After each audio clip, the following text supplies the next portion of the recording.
भाई डिप्लोमा अगर तुम किए हो, बीटेक किए हो ना, अगर तुम पंचायती राज में जेई बनना चाहते हो तो भाई ये वैकेंसीज आप लोगों के लिए है।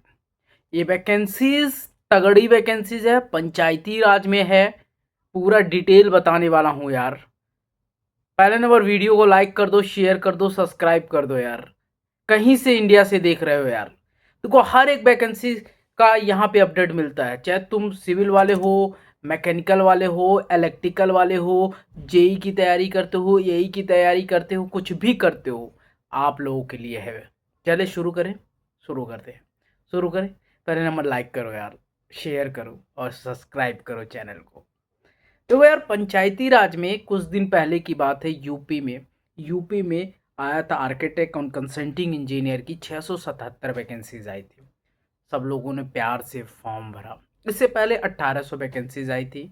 वो सबकी ज्वाइनिंग भी है और सब लोग आराम से जॉब भी कर रहे हैं, 60-70 हज़ार रुपये कमा भी रहे हैं महीने के। आराम से 60-70 हज़ार। बहुत सारे लोगों ने इस वैकेंसीज का फॉर्म ही नहीं फिल किया था।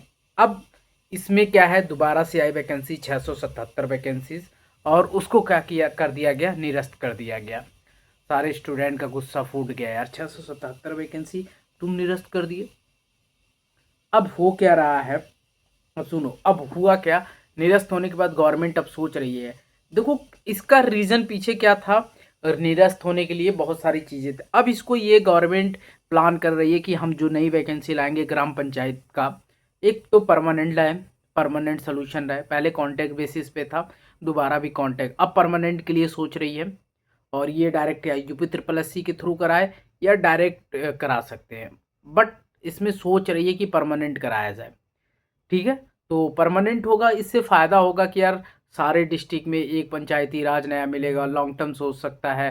पहले था कि यार आप 3 साल के लिए रहेगा, फिर वो इंक्रीज करते रहते थे। बहुत सारे लोगों का हुआ था, सिर्फ मेरिट बेस पे हुआ था कि आपके 70% 75% है, तब वो दिक्कत थी। मुझे वो गलत लगता था यार। और कॉन्ट्रैक्ट बेसिस वाला जॉब मुझे नहीं समझ में आता, 3 साल बाद नहीं, अगर कुछ आगे नहीं होता है तो भाई ख़त्म कर देते थे। उसके बाद ख़त्म हुआ, अब दोबारा से चल रहा है कि पंचायती, क्योंकि इलेक्शन है 2027 में, इलेक्शन है यूपी में। तो ये बम्पर वैकेंसी पंचायती राज में सोच रहे हैं देने के लिए, और ये 677 को इंक्रीज करके नियर अबाउट 2000 पंचायती राज करने वाले हैं। हर पंचायती राज में देखो, हर ब्लॉक में अलग अलग एक इंजीनियर चाहिए।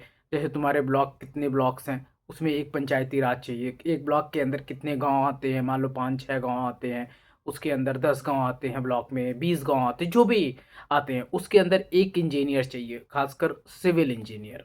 ठीक है, तो वो बहुत सारे छोटी मोटी काम कराने के लिए एक इंजीनियर चाहिए होता था। लास्ट वाली वैकेंसी जो आई थी, estimation work and measurement books का आई थी, जिसमें 677 वैकेंसी थी। मैं बता दूं, मेल का 175, 41, 18 से 65 साल एज तक, कोई लिमिट नहीं था एज का। और आपका 3 ईयर डिप्लोमा या बीटेक, ये दोनों था। 2% ऑफ एस्टिमेटेड ऑफ प्रोजेक्ट का, जित मान लो 50 लाख का तुम्हारा प्रोजेक्ट है, उसमें 2% आपकी सैलरी को कर दिया जाता था। फिर ये बाद में ये पीआरडी डिपार्टमेंट को निरस्त कर दिया गया। ठीक है, अब गवर्नमेंट सोच रही है नहीं, हम कॉन्ट्रैक्ट बेसिस पे नहीं देंगे, एक प्रॉपर सैलरी देंगे। सैलरी ठीक ठाक देंगे यार, 30-40 हज़ार 50 हज़ार देंगे। अभी दोनों चल रहा है। ये बात है कि यार कॉन्ट्रैक्ट पे भी दे दे या परमानेंट कर दे। कॉन्ट्रैक्ट पे ये है कि हर 3 साल में एक नया हायरिंग कर देंगे, नया मतलब एक तरह का अलग टाइप का हो जाएगा। बट यहीं पे इलेक्शन की वजह से अपना गवर्नमेंट एक गेम खेल रही है कि यार नहीं यार, हम क्या करते हैं, परमानेंट करते हैं, और एक बहुत बड़ा फ़ायदा हो जाएगा, बहुत बड़ा फ़ायदा होगा। और उससे क्या होगा, हमको भाई इलेक्शन भी जीत जाएंगे, और कॉकरोच पार्टी को बचा लेंगे। कॉकरोच पार्टी तो बनने नहीं देंगे, जंजिस पार्टी बनने नहीं देंगे। तो गवर्नमेंट बहुत गेम खेल रही है। तो देखो यार, 2000 प्लस आने वाली है, सिविल की वैकेंसी जाती आएगी, डिप्लोमा बीटेक दोनों एलिजिबल होंगे। अभी कंफर्मेशन पूरा नहीं है कि कॉन्ट्रैक्ट वाला होगा या परमानेंट होगा, बट चल रहा है कि इसको मैं परमानेंट कर दूं, पंचायती राज का एक अलग एग्ज़ाम कराया जाए। जैसे कि एक समय जल निगम का हुआ था, और होना भी चाहिए यार, पंचायती राज का अलग एग्ज़ाम करा सकते हो, या यूपी ट्रिपल एस सी के थ्रू आप ऐड कर सकते हो, जो 1200-1300-1400 वैकेंसीज, मतलब 1600 वैकेंसीज आने वाली है। ओके, तो यार ये पंचायती राज एक अच्छा जॉब है यार, सिविल के लिए एक अच्छा जॉब है। और बहुत डबल पैसा ट्रिपल पैसा लोग भी कमा रहे हैं यार। अदर स्टेट अगर ये देखो, अब अब इसमें पेट भी हो सकता है, अगर डायरेक्ट रिक्वायरमेंट होती है तो पेट भी होता है, पेट भी हो जाएगा नॉन एक्सपीरियंस वालों के लिए।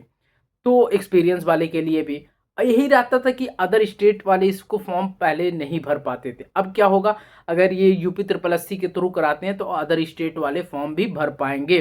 17-18 या डायरेक्ट एग्जाम कर दे, क्योंकि इसमें ब्लॉक वाइज होता है, जिस ब्लॉक से थे उस ब्लॉक में तुम फॉर्म भरो, यूपी का एक नागरिकता होना, ये सारी चीज़ें बहुत सारी टीम में थे कि अदर स्टेट वाले फॉर्म नहीं भर पाते थे, क्योंकि यूपी यार इतना बड़ा स्टेट है, यू नो गाइस यार।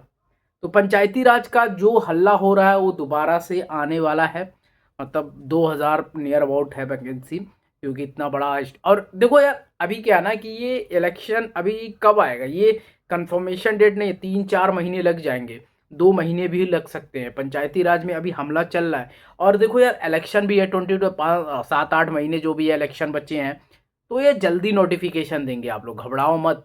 तो पंचायती राज की एक ज़बरदस्त वैकेंसीज है, कल मैं यूपी पीसीएल पे लाने वाला हूँ तगड़ी वैकेंसीज।